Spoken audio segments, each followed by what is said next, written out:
கடகராசி அன்பர்களுக்கு இந்த தை மாதம் அருமையான ஒரு மாதமாக இருக்குது. இந்த மாதத்தில் பார்த்தீங்கன்னா உங்களுடைய ராசின்னு சொல்லக்கூடிய சந்திர பகவான் ஆரம்ப தொடக்கத்திலே கேட்டில் இருக்கிறார். அதே போல் உங்கள் ராசி 7ல் பார்த்தீங்கன்னா சூரியன் செவ்வாய் உச்சம் பெற்று சுக்கிரன் புதனோடு அமர்ந்திருக்கார். எல்லாரும் பார்த்தீங்கன்னா அந்த உத்திராடம் திருவோணம் அவிட்டம் இந்த நட்சத்திர சாரத்தில் போவாங்க இந்த ஒரு மாத காலம். ஸோ அப்படி போகும்போது உங்களுக்கு வெற்றியை கொடுக்க போகிறார். 7ஆம் பாவம் வெற்றி பாகம், 7ஆம் பாவம் பிஸ்னஸ் போட்டி, இதெல்லாமே வந்து 7ஆம் பாவம். ஸோ உங்களுக்கு இந்த பிஸ்னஸ் ஆரம்பிக்கணும் ஒரு எண்ணம் இருக்கிறவங்களுக்கு பார்ட்னர்ஷிப் அமையலன்னு சொல்லக்கூடியவங்க அல்லது பண உதவி கிடைக்கலன்னு சொல்லக்கூடியவங்களுக்கு இந்த மாதம் பண உதவியோட பார்ட்னர்ஷிப் அமைவாங்க. பெண்கள் அதிகம் ஹெல்ப் பண்ணுவாங்க. அரசு சம்பந்தப்பட்ட விஷயத்தில் அரசு டெண்டர் கிடைக்கக்கூடியவங்களுக்கு அரசு சம்பந்தப்பட்ட இதில் அனுகூலமாக கிடைக்கும். அதே போல் இடம் சம்பந்தப்பட்ட பிரச்சனை ரியல் பண்ணவங்களாம் சூப்பர் மாதமாக இருக்குங்க. முக்கியமாக திருமணம் சார்ந்த விஷயம் கண்டிப்பாக அந்த மாதம் முடிஞ்சிடும். குழந்தை பாக்கியம் இல்லாமல் கண்டிப்பாக குழந்தை பாக்கியம் கிடைக்கும். ஸோ இந்த மாதம் உங்களுக்கு வெற்றி மாதமாக அமையும். உங்களுடைய வெற்றி கண்டிப்பாக யாருமே வந்து இது பண்ண முடியாது.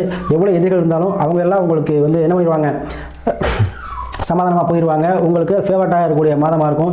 எதிர்த்தவங்களே உங்களை வந்து வாழ்த்துற அளவுக்கு தலைமுறை நடக்கக்கூடிய மாதமாக இந்த மாதம் அமையும். அதே போல் 7ஆம் பாவங்கிறது உங்களுக்கு வெற்றி பாகம், அதை அபிதி பாக்கிய சார்ந்த அமைதனால பாக்கியமும் சேர்ந்து உங்களுக்கு கிடைக்க போதுங்க. ஸோ வெற்றி ப்ளஸ் பாக்கியம் கலந்த மாதமாக இந்த கடகராசி தை மாதம் அமையும். ஸோ அருகில் இருக்கக்கூடிய தை மாதம் பூச நட்சத்திர அன்னைக்கு முருக வழிபாடு செய்வது இன்னும் மேலும் உங்களுக்கு வெற்றியை தரும். கண்டிப்பாக செய்யுங்க.